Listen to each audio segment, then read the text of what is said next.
Hey, Daily Dosers, what are you giving up for Lent? If you grew up around the church, you remember that question. Every year during the season of Lent, which is the church season that leads up to Easter, prepares us for Easter, Christians have this tradition of giving something up for Lent. Some give up chocolate, others alcohol, some give up meat. Maybe you're thinking of giving up social media. Well, if you're up for it, I've got a suggestion. A suggestion for something you could give up for Lent. It's something you need, and it's something our world needs us to give up. What if this Lent you were to give up needing enemies?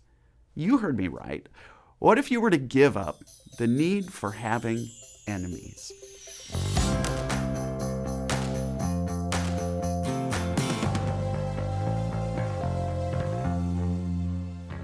Hey, Daily Dosers, here's what I know. You have enemies. Now, you likely don't call them your enemies because you are a really wonderful, good human being. But get real. You have enemies. That rude neighbor, that sibling or in-law who drives you nuts, that colleague who has this way of getting under your skin, or that friend who's always seems to be competing with you. You know the enemy I'm talking about, because we all have them. So here's my suggestion. What if, rather than giving up chocolate or meat or social media this Lent, which, by the way, are sort of funny spiritual practices if you think of it. I sometimes wonder if God sort of laughs and shakes his head every Lent as Christians give up M&Ms and double cheeseburgers. But what if instead you were to give up something you need and something our world needs us to give up? What if you were to give up enemies? Not give up on enemies. Rather, what if you were to give up the need for having enemies? Because honestly, I think you and I need that. Our world needs us to do that. Our world needs that way more than the world needs us to give up chocolate or pork chops. You know this. Our world is so deeply divided. We divide over silly things like politics and race and gender, you name it. We live in a world that seems to almost encourage us to make enemies at every turn. You have to be on this team or that team. You're either against us or you're with us.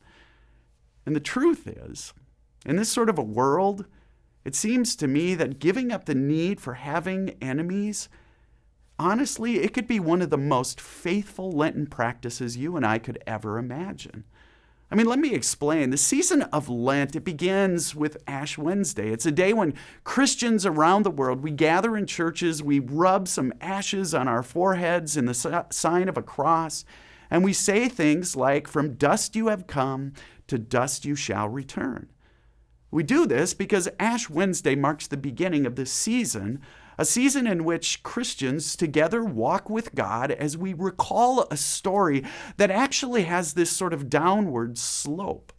During Lent, we walk together towards the cross, toward Good Friday and Jesus' death. In a sense, if you consider yourself a follower of Jesus, Lent is a season in which we remember that as followers of Jesus, we are all for a period of time on a losing team. The team of a first century rabbi who was crucified, who died on a cross. And because of this, it's a time of honesty for Christians. Lent is not a season for sugarcoating things. It's a season where we get to take a minute and remember that life, yes, it is wonderful and beautiful and it is a gift, but life is hard. Life doesn't always go the way we want it to. Life is filled with hurt and pain and suffering and the unexpected.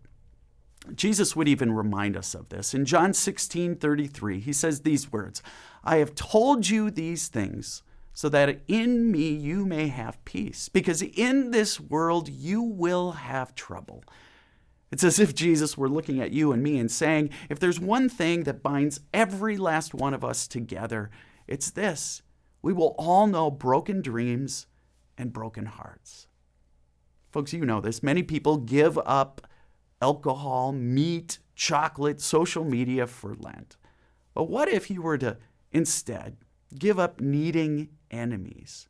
What if you were to give up that voice in your head that says that rude neighbor isn't just simply a jerk, but instead remember that there's some hurt and there's some pain, some broken dreams that's given him that crusty disposition. He's human like you. And what if you were to give up on that voice that tells you that that sibling or in-law, they're just plain rude, and instead remember that they have wounds just like you? What if you were to give up on that voice that has all kinds of names for that colleague who gets under your skin, and instead during this season remember he's human too? What if you were to give up on that voice in you that says, I'm done with that friend who always seems to be competing with you, and instead remember that somewhere along the way he or she, well, they likely never received enough praise, enough love. Friends, what if this season you were to give up on the need for enemies? Instead, you chose to remember this Lent, hey, we're all human. Seems to me in this deeply divided world, this is what we need, and this is what the world needs. Folks, thanks so much for tuning in today. If you're watching on Facebook, you can like us. If you're watching on YouTube, hit the bell so you get notifications every time a new video pops up. And last but not least, if you're joining us on Cable Access 181, invite a friend to watch with you. Take care, everybody.